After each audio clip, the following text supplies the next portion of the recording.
आप लोग कक्षा 12th के विद्यार्थी हैं बिहार बोर्ड में।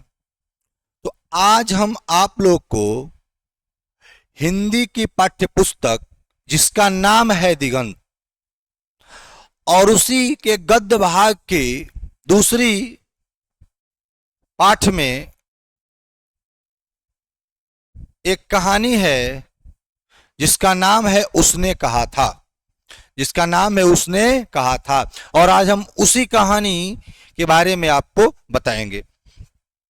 क्योंकि बिहार बोर्ड में अब ऑब्जेक्टिव प्रश्न आ रहे हैं और कहानी से भी ऑब्जेक्टिव प्रश्न आपकी परीक्षा में आते हैं, तो मैं आपको कहानी के बारे में संक्षिप्त जानकारी भी दूंगा और ये भी बताऊंगा कि कैसे कैसे ऑब्जेक्टिव प्रश्न आपको इस परीक्षा में इस पाठ से पूछे जाएंगे। देखिए, कहानी का नाम है उसने कहा था। कहानी के लेखक हैं चंद्रधर शर्मा गुलेरी। इनका जन्म हुआ था गुलेर में, और गुलेर में जन्म होने के कारण इनका नाम के पीछे लग गया गुलेरी। इनका जन्म हुआ था 7 जुलाई 1883 में जयपुर, राजस्थान। भारत का एक राज्य है राजस्थान और उसी का शहर है उस जयपुर, और उसी शहर में इनका जन्म हुआ था 1883 ईस्वी में। इनका मृत्यु हुआ था 1922 ईस्वी में और केवल 39 वर्ष की अवस्था में मृत्यु हो गई थी चंद्रधर शर्मा गुलेरी की। वह एक प्रखर विद्वान, इतिहासकार, भाषा शास्त्री और साहित्यकार थे। उन्हें हिंदी की पहली आधुनिक कहानी उसने कहा था कि लेखक के रूप में जाना जाता है। आपसे पूछेगा कि हिंदी की पहली आधुनिक कहानी कौन सी है, तो उसने कहा था। उनकी लेखनी में संवेदना, सरलता और यथार्थ का अद्भुत समावेश मिलता है। यथार्थ का मतलब होता है वास्तविक स्थिति, संवेदना भी दिखती है, सरलता, भाषा भी एकदम आसान होती है और यथार्थ वास्तविक स्थिति का अद्भुत समावेश मिलता है।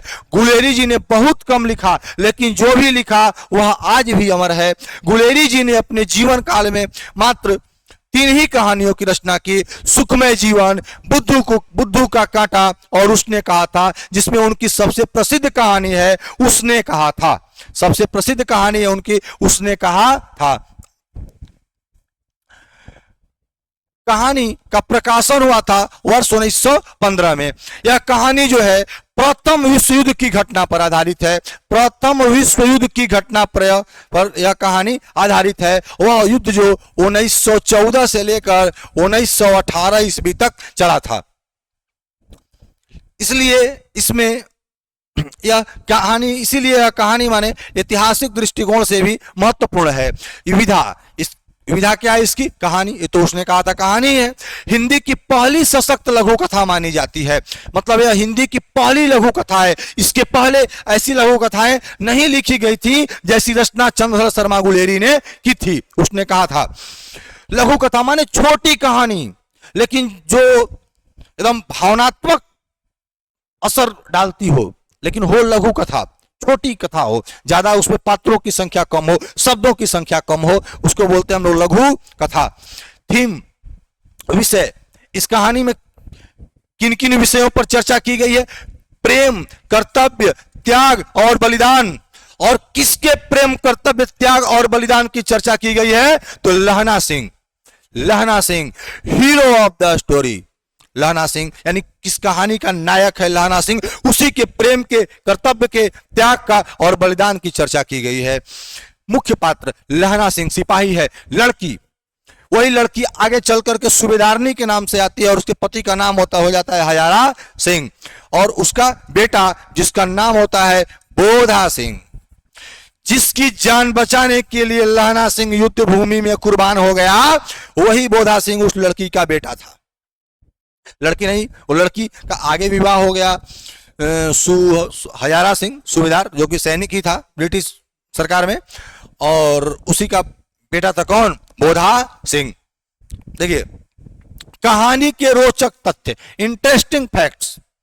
कहानी के रोचक तथ्य, यह हिंदी की पहली सशक्त आधुनिक कहानी मानी जाती है। हिंदी की पहली सशक्त आधुनिक कहानी है और कहानी में प्रेम और कर्तव्य के बीच संघर्ष को बहुत भावनात्मक रूप से दर्शाया गया। इस कहानी में प्रेम को भी दर्शाया गया है, कर्तव्य को भी दर्शाया गया है और संघर्ष को बहुत भावनात्मक रूप से दर्शाया गया। कहानी बहुत ही मार्मिक कहानी है जो पढ़ने के बाद एकदम, प्रेम में भी कर्तव्य में भी एक सैनिक का कर्तव्य क्या होता है, और प्रेम स्वार्थ नहीं मांगता, प्रेम त्याग मांगता है, एक इस कहानी में दर्शाया गया है। मुख्य पात्र है लहना सिंह, ये तो ले कर दिया लेकिन लहना है। मुख्य पात्र लहना सिंह अपने बचपन के प्रेम के बेटे को बचाने के लिए प्राण त्याग देता है। वह हजारा सिंह जो सूबेदार है, उसकी पत्नी है जो सूबेदारनी के नाम से मशहूर है इस कहानी में, तो उसी से वह बचपन में प्रेम किया था अमृतसर में, जब वह भी अपने ननिहाल गया था और वह भी ननिहाल गई थी, वहीं दोनों में प्रेम हुआ था।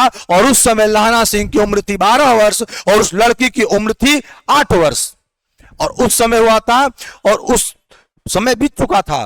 वो लड़की का भी विवाह हो गया और बाद में वह सूबेदार की पत्नी सूबेदारनी बन गई, लेकिन उस प्रेम को लहना सिंह भूला नहीं था और उस सूबेदारनी के बेटे बोधा सिंह को बचाने के लिए युद्ध भूमि में उसने अपने प्राण को दे दिया। प्रेमी हो तो लहना सिंह जैसा, जिसने अपने प्रेमिका के लिए और अपने प्रेमिका के बेटे और पति की रक्षा करने के लिए अपना जीवन बलिदान कर दिया, जीवन त्याग दिया।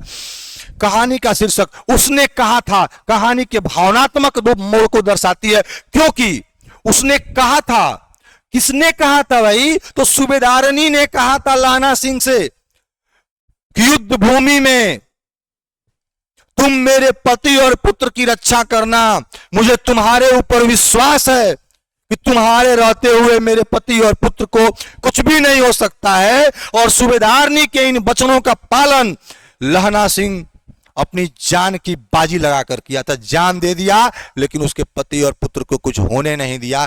इसे कहते हैं सच्चा प्रेम, ट्रू लव। और यही बात है कि यह कहानी अमर हो गई और इसी कहानी को लिख करके गुलेरी जी अमर हो गए। अरे कोई है ऐसा, कोई आपको लेखक नहीं मिलेगा जो मात्र अपने जीवन काल में 3 कहानियां लिख करके और पूरा अमर हो जाए। और सुखमय जीवन बुद्धू का कांटा तो कहानी है ही, लेकिन अगर माना जाए तो मात्र एक कहानी केवल उसने कहा था पर वो मशहूर हो गए। और मात्र क्यों? क्योंकि इस कहानी में उन्होंने प्रेम को भी लाया, कर्तव्य को भी लाया, त्याग को भी लाया, बलिदान को भी लाया, इसीलिए उस कहानी से वो मशहूर हुए। इसमें युद्ध भूमि का वर्णन, इस कहानी में किन किन चीजों का वर्णन है? इसमें युद्ध भूमि का वर्णन है, सैनिक के जीवन का वर्णन है और बलिदान को अत्यंत सजीव चित्रण के साथ लिखा गया है। युद्ध भूमि का वर्णन फ्रांस में युद्ध भूमि पर लड़ाई होता है, जहां ब्रिटिश सरकार और उधर जर्मनी से लड़ाई होता है। और सैनिक के जीवन को और सैनिक के कर्तव्य को और सबसे बड़ा तो सैनिक के बलिदान को अत्यंत सजीव चित्रण के साथ लिखा गया है। कहानी बहुत ही कम संवादों में गहरी संवेदना प्रकट करती है, एकदम गहरी संवेदना प्रकट करती है। जब कहानी का एंड होता है ना, तो आदमी एकदम भावुक हो जाता है और उस कहानी के नायक लहना सिंह के लिए अरे लग जाता है कि वाह रे लहना सिंह वाह।